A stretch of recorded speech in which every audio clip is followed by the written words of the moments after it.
शांति मुरली है 20 मई 2025। बाप दादा के मधुर महावाक्य। मीठे बच्चे, बाबा आया है तुम बच्चों को अविनाशी कमाई कराने। बाबा आया है तुम बच्चों को अविनाशी कमाई कराने। अभी तुम ज्ञान रत्नों की जितनी कमाई करने चाहो कर सकते हो। आज का प्रश्न है, आसुरी संस्कारों को बदलकर दैवी संस्कार बनाने के लिए कौन सा विशेष पुरुषार्थ चाहिए? आसुरी संस्कारों को बदलकर दैवी संस्कार बनाने के लिए कौन सा विशेष पुरुषार्थ चाहिए? बाबा ने उत्तर दिया, संस्कारों को बदलने के लिए जितना हो सके देही अभिमानी रहने का अभ्यास करो। संस्कारों को बदलने के लिए जितना हो सके देही अभिमानी रहने का अभ्यास करो। देह अभिमान में आने से ही आसुरी संस्कार बनते हैं। बाप आसुरी संस्कारों को दैवी संस्कार बनाने के लिए आए हैं। पुरुषार्थ करो, पहले मैं देही आत्मा हूँ, पीछे यह शरीर है। बाबा क्या कहते, संस्कारों को बदलने के लिए जितना हो सके देही अभिमानी रहने का अभ्यास करो। देह अभिमान में आने से ही आसुरी संस्कार बनते हैं। बाप आसुरी संस्कारों को दैवी संस्कार बनाने के लिए आए हैं। पुरुषार्थ करो, पहले मैं देही आत्मा हूँ, पीछे यह शरीर है। आज का गीत है, तूने रात गवाई सोए के, दिवस गवाया खाए, हीरा जन्म अमोल है, कोड़ी बदले जाए। हीरे जैसा जन्म है और उसको किस में बिता रहे हैं? कोड़ी जैसा। ओम शांति। यह गीत तो बच्चों ने बहुत बार सुने हैं। रूहानी बच्चों प्रति रूहानी बाप सावधानी देते रहते हैं कि यह समय खोने का नहीं है। यह समय बहुत भारी कमाई करने का है। कमाई कराने के लिए ही बाप आया हुआ है। कमाई भी अथाह है। जिसको जितनी कमाई करनी हो उतनी कर सकते हैं। यह है अविनाशी ज्ञान रत्नों से झोली भरने की कमाई।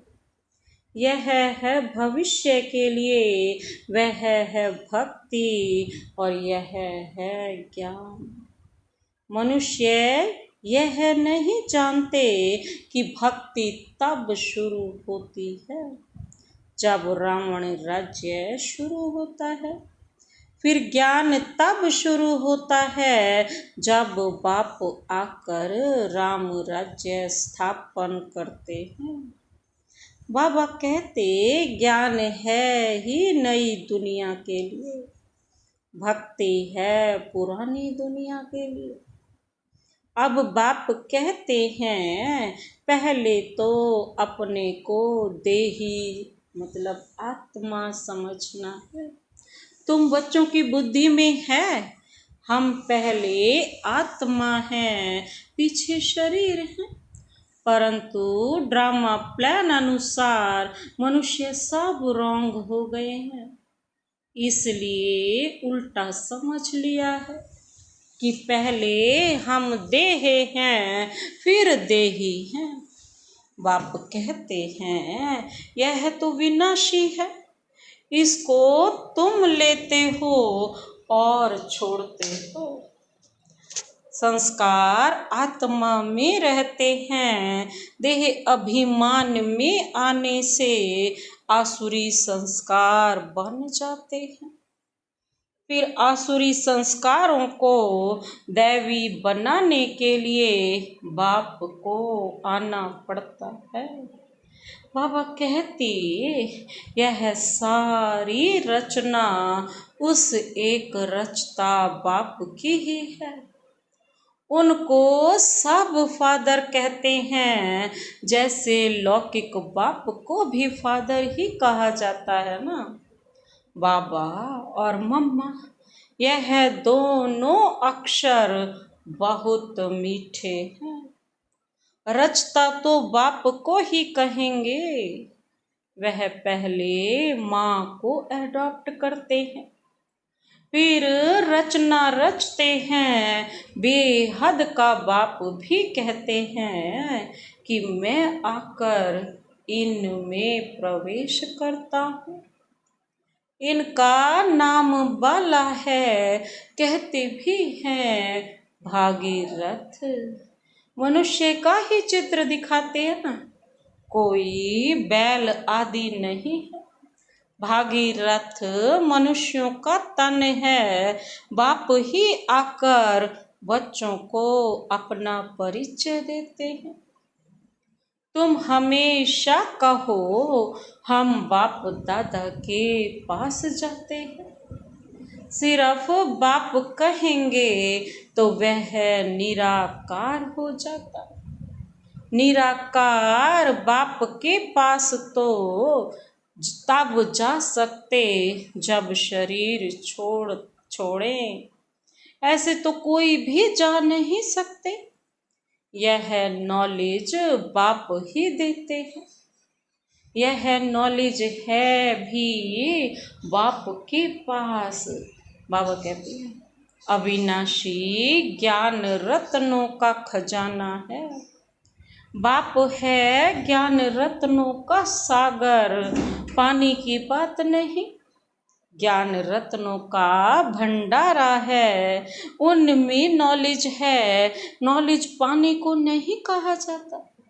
जैसे मनुष्य को बैरिस्ट्री, डॉक्टरी आदि की नॉलेज होती है ना, यह भी नॉलेज है। इस नॉलेज के लिए ही ऋषि मुनि आदि सब कहते थे कि रचता और रचना के आदि मध्य अंत की नॉलेज हम नहीं जानते।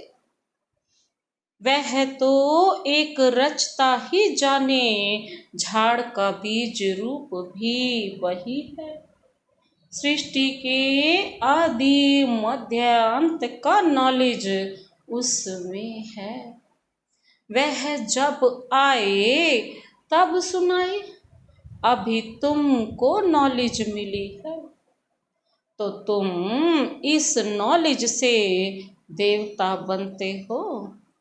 नॉलेज पाकर फिर प्रारब्ध पाते हो, वहाँ फिर इस नॉलेज की दरकार नहीं रहेगी। सतयुग में तो इस नॉलेज की कोई फायदा ही नहीं। ऐसे नहीं कि देवताओं में यह ज्ञान नहीं है तो अज्ञानी है, नहीं। वह तो इस नॉलेज से ही सब पद प्राप्त कर लेते हैं। बाप को पुकारते ही हैं कि बाबा आओ, हम पतित से पावन कैसे बने, उसके लिए रास्ता अथवा नॉलेज बताओ। क्योंकि जानते नहीं, अभी तुम जानते हो हम आत्माएं शांति धाम से आई हैं। वहाँ आत्माएं शांत में रहती हैं। यहाँ आए हैं पार्ट बजाने। यह पुरानी दुनिया है तो जरूर नई दुनिया थी ना। वह कब थी, कौन राज्य करते थे, यह कोई नहीं जानते। तुमने अभी बाप द्वारा जाना है। बाप है ही ज्ञान का सागर, सद्गति दाता उनको ही पुकारते हैं कि बाबा आकर हमारे दुख हरो, सुख शांति दो। आत्मा जानती है परंतु तमो प्रधान हो गई है, इसलिए फिर से बाप आकर परिचय दे रहे हैं। मनुष्य न आत्मा को न परमात्मा को जानते हैं। आत्मा को ज्ञान ही नहीं जो परमात्म अभिमानी बने। आगे तुम भी नहीं जानते थे, अभी ज्ञान मिला है तो समझते हैं बरोबर सूरत मनुष्य की थी और सीरत बंदर की थी। अभी बाप ने नॉलेज दी है तो हम भी नॉलेजफुल बन गए हैं। रचता और रचना का ज्ञान मिला है। तुम जानते हो हमको भगवान पढ़ाते हैं, तो कितना नशा रहना चाहिए। बाबा है ज्ञान का सागर, उनमें बेहद का ज्ञान है। तुम किसके पास भी जाओ, सृष्टि के आदि मध्य अंत का ज्ञान तो क्या, परंतु हम आत्मा क्या चीज हैं वह भी नहीं जानते। पाप को याद भी करते हैं, दुख हरता सुख करता, फिर भी ईश्वर सर्वव्यापी कह देते हैं। बाप कहते हैं ड्रामा अनुसार उन्हों का भी कोई दोष नहीं। माया बिल्कुल ही तुच्छ बुद्धि बना देती है। कीड़ों को फिर गंध में भी सुख भासता है ना। बाप आते हैं गंध से निकालने। मनुष्य दल दल में फंसे हुए हैं, ज्ञान का पता ही नहीं है तो क्या करें। धुबन में फंसे पड़े हैं, फिर उनको निकालना ही मुश्किल हो जाता है। निकाल कर आधा पौना तक ले जाओ, फिर भी हाथ छुड़ाए गिर पड़ते। कोई बच्चे औरों को ज्ञान देते देते स्वयं ही माया का थप्पड़ खा लेते, क्योंकि बाप के डायरेक्शन के विरुद्ध कार्य कर लेते हैं ना। दूसरों को निकालने की कोशिश करते और खुद गिर पड़ते हैं। फिर उनको निकालने में कितनी मेहनत हो जाती है, क्योंकि माया से हार जाते हैं। उनको अपना पाप भी अंदर खाता है। माया की लड़ाई है ना। अभी तुम युद्ध के मैदान पर हो। वह है बाहुबल से लड़ने वाली हिंसक सेनाएं। तुम हो अहिंसक। तुम राज्य लेते हो अहिंसा से। हिंसा भी दो प्रकार की होती है ना। एक है काम कटारी चलाना और दूसरी हिंसा है किसको मारना पीटना। तुम अभी डबल अहिंसक बनते हो। यह ज्ञान बल की लड़ाई कोई नहीं जानते। अहिंसा किसको कहा जाता यह कोई नहीं जानते। भक्ति मार्ग की सामग्री कितनी भारी है। गाते भी हैं ना पतित पावन आओ, परंतु मैं कैसे आकर पावन बनाता हूँ यह कोई नहीं जानते। गीता में भी भूल कर दी है जो मनुष्य को भगवान कह दिया है। शास्त्र मनुष्यों ने ही बनाए हैं, मनुष्य ही पढ़ते हैं। देवताओं को तो शास्त्र पढ़ने की दरकार नहीं, वहाँ कोई शास्त्र नहीं होते हैं। ज्ञान भक्ति पीछे है वैराग्य। किसका वैराग्य? बाबा कहते जब ज्ञान में चलते जाएंगे तो अपने आप ही सबसे वैराग्य होता जाएगा। किसका वैराग्य? भक्ति का। पुरानी दुनिया का वैराग्य, पुराने शरीर का वैराग्य। बाप कहते हैं ना, इन आंखों से जो कुछ देखते हो वह नहीं रहेगा। इस सारी छीछी दुनिया से वैराग्य है। बाकी नई दुनिया का तुम दिव्य दृष्टि से साक्षात्कार करते हो।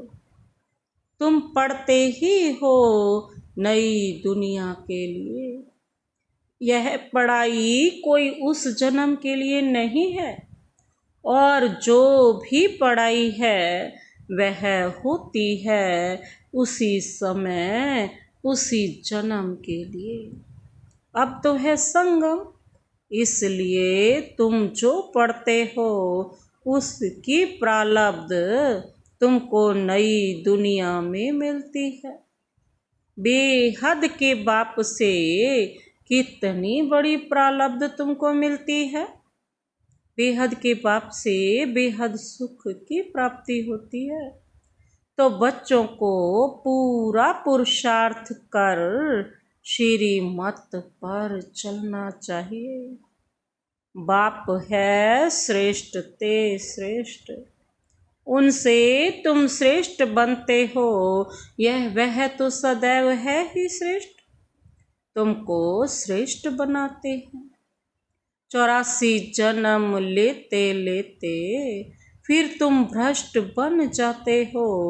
बाप कहते मैं तो जन्म मरण में नहीं आता हूँ, मैं अभी भाग्यशाली रथ में ही प्रवेश करता हूँ जिसको तुम बच्चों ने पहचाना है। तुम्हारा अभी छोटा झाड़ है, झाड़ को तूफान भी लगते हैं ना, पत्ते झड़ते रहते हैं, ढेर फूल निकलते हैं, फिर तूफान लगने से गिर पड़ते हैं।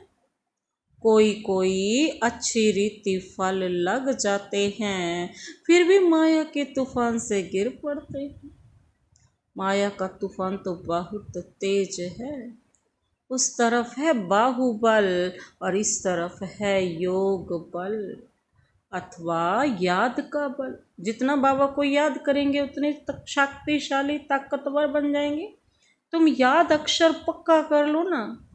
वो लोग योग योग योग अक्षर कहते रहते, तुम्हारी है याद।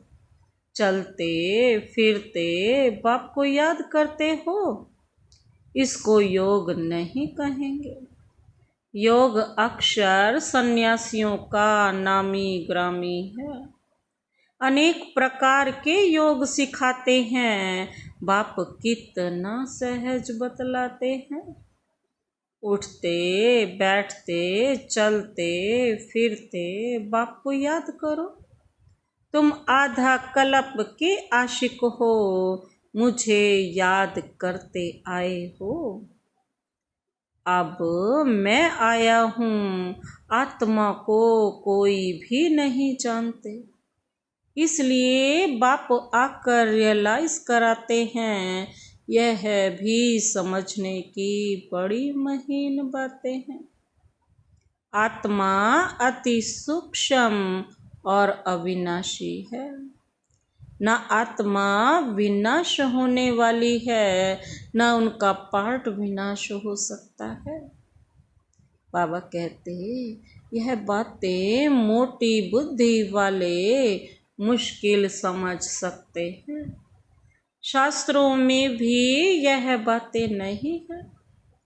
तुम बच्चों को बाप को याद करने की बहुत मेहनत करनी पड़ती है। ज्ञान तो बहुत सहज है ना। बाकी विनाश काले प्रीत बुद्धि और विपरीत बुद्धि, यह याद के लिए कहा जाता है। याद अच्छी है तो प्रीत बुद्धि कहा जाता है। प्रीत भी अव्यभिचारी चाहिए, अपने से पूछना है, हम बाबा को कितना याद करते हैं, यह भी समझते हैं। बाबा से प्रीत रखते रखते जब कर्मातीत अवस्था होगी, तब यह शरीर छूटेगा और लड़ाई लगेगी। जितना बाप से प्रीत होगी, तो तमो प्रधान से सतो प्रधान बन जाएंगे। बाबा कहते इम्तिहान तो एक ही समय होगा ना, सारा दिन थोड़ा इम्तिहान होता रहेगा। इम्तिहान तो एक ही समय होगा ना।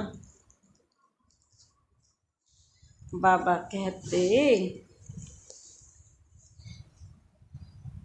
जब पूरा समय आता है, सबकी प्रीत बुद्धि हो जाती है, सबकी प्रीत बुद्धि हो जाती है।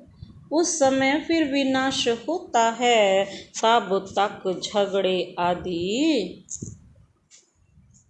लगते रहते हैं। विलायत वाले भी समझते हैं अभी मौत सामने है, कोई प्रेरक है जो हमसे बॉम्ब्स बनवाते हैं, परंतु कर क्या सकते हैं, ड्रामा की नूंद है ना। अपनी ही साइंस बल से अपने कुल का मौत होता है, लाते हैं। बच्चे कहते हैं ना, पावन दुनिया में ले जाओ, तो शरीरों को थोड़े ही ले जाएंगे, बाप तो कालों का काल है ना। यह बातें कोई नहीं जानते। गाया भी हुआ है ना, मिरुआ मौत मलू का शिकार। बाबा कहते वह कहते विनाश बंद हो जाए, शांति हो जाए। अरे विनाश बिगड़ तो सुख शांति की कैसे स्थापना होगी। इसलिए चक्र पर जरूर समझाओ, अभी स्वर्ग के गेट खुल रहे हैं। बाबा ने कहा है इस पर भी एक पुस्तक छपाओ, गेट वे टू शांति धाम सुख धाम। इनका अर्थ भी नहीं समझेंगे, है बहुत सहज, परंतु कोटों में कोई मुश्किल समझते हैं। तुमको प्रदर्शनी आदि में कभी दिल शिकस्त नहीं होना चाहिए। प्रजा तो बनती है ना, मंजिल बड़ी है, मेहनत लगती है। मेहनत है किस चीज़ की, याद की। बाबा कहते हैं उसमें बहुत फेल होते हैं, याद भी अव्यभिचारी चाहिए। माया घड़ी घड़ी भुला देती है, मेहनत बिगड़ थोड़े ही कोई विश्व के मालिक बन सकते हैं। पूरा पुरुषार्थ करना चाहिए। हम सुख धाम के मालिक थे, अनेक बार चक्र लगाया है, अब बाप को याद करना है। माया बहुत विघ्न डालती है। बाबा के पास सर्विस के भी समाचार आते हैं। आज विद्वत मंडली को समझाया, आज यह किया, ड्रामा अनुसार माताओं का नाम बाला होना है। तुम बच्चों को यह ख्याल रखना है, माताओं को आगे करना है। यह है चैतन्य दिल वाला मंदिर। तुम चैतन्य में बन जाएंगे, फिर तुम राज्य करते रहेंगे। भक्ति मार्ग के मंदिर आदि रहेंगे नहीं। अच्छा, मीठे मीठे सिकिलधे बच्चों प्रति मात पिता बाप दादा का याद प्यार और गुड मॉर्निंग। रूहानी बाप की रूहानी बच्चों को नमस्ते। हम रूहानी बच्चों की रूहानी बाप दादा को नमस्ते नमस्ते नमस्ते। Good morning. शुक्रिया बाबा, शुक्रिया। धारणा के लिए मुख्य सार है, पहला पॉइंट है एक बाप से अव्यभिचारी प्रीत रखते रखते कर्मातीत अवस्था को पाना है। इस पुरानी देह और पुरानी दुनिया से बेहद का वैराग्य हो। एक बाप से अव्यभिचारी प्रीत रखते रखते कर्मातीत अवस्था को पाना है। इस पुरानी देह और पुरानी दुनिया से बेहद का वैराग्य हो। दूसरा पॉइंट है, कोई भी कर्तव्य बाप के डायरेक्शन के विरुद्ध नहीं करना है। कोई भी कर्तव्य बाप के डायरेक्शन के विरुद्ध नहीं करना है। युद्ध के मैदान में कभी भी हार नहीं खानी है। डबल अहिंसक बनना है। कोई भी कर्तव्य करते हुए ना बाप के डायरेक्शन के विरुद्ध नहीं जाना है। युद्ध के मैदान में कभी भी हार नहीं खानी है। डबल अहिंसक बनना है। आज का वरदान, बाबा का हाथ अपने सिर पर अनुभव करते हुए यह वरदान लेते हैं। शुभ भावना से सेवा करने वाले बाप समान अपकारियों पर भी उपकारी भव। शुभ भावना से सेवा करने वाले बाप समान अपकारियों पर भी उपकारी भव। जैसे बाप अपकारियों पर उपकार करते हैं, ऐसे आपके सामने कैसी भी आत्मा हो, लेकिन अपने रहम की वृत्ति से, शुभ भावना से उसे परिवर्तन कर दो। यही है सच्ची सेवा। बाबा कहते हैं सबको परिवर्तित कर सकते हो अपनी शुभ भावना से। जैसे साइंस वाले रेत में भी खेती पैदा कर देते हैं ना, ऐसे साइलेंस की शक्ति से रहम दिल बन अपकारियों पर भी उपकार कर धरनी को परिवर्तन करो। बाबा क्या कहते हैं? साइलेंस की शक्ति से रहम दिल बन अपकारियों पर भी उपकार कर धरनी को परिवर्तन करो। स्वपरिवर्तन से, शुभ भावना से कैसी भी आत्मा परिवर्तन हो जाएगी, क्योंकि शुभ भावना सफलता अवश्य प्राप्त कराती है। आज का स्लोगन, ज्ञान का सिमरण करना ही सदा हर्षित रहने का आधार है। ज्ञान का सिमरण करना ही सदा हर्षित रहने का आधार है। अव्यक्त इशारे हैं। रूहानी रॉयल्टी और प्योरिटी की पर्सनैलिटी धारण करो। आप ब्राह्मणों जैसी रूहानी पर्सनैलिटी सारे कल्प में और किसी की भी नहीं, क्योंकि आप सबकी पर्सनैलिटी बनाने वाला ऊंचे ते ऊंचा स्वयं परम आत्मा है। आपकी सबसे बड़े ते बड़ी पर्सनैलिटी है कि स्वप्नों व संकल्प में भी संपूर्ण, इतनी सूक्ष्म चेकिंग करनी है कि आपका स्वप्न और संकल्प में भी क्या हो, संपूर्ण प्योरिटी। इस प्योरिटी के साथ साथ चेहरे और चलन में भी रूहानियत की भी पर्सनैलिटी। अपनी इस पर्सनैलिटी से सदा स्थित रहो। अपनी इस रूहानी पर्सनैलिटी में सदा स्थित रहो तो सेवा स्वतः होगी। जब हम बिल्कुल बाप की श्रीमत के अनुरूप बन जाएंगे तो चेहरे और चलन से रॉयल्टी प्रत्यक्ष होगी। अच्छा, ओम शांति।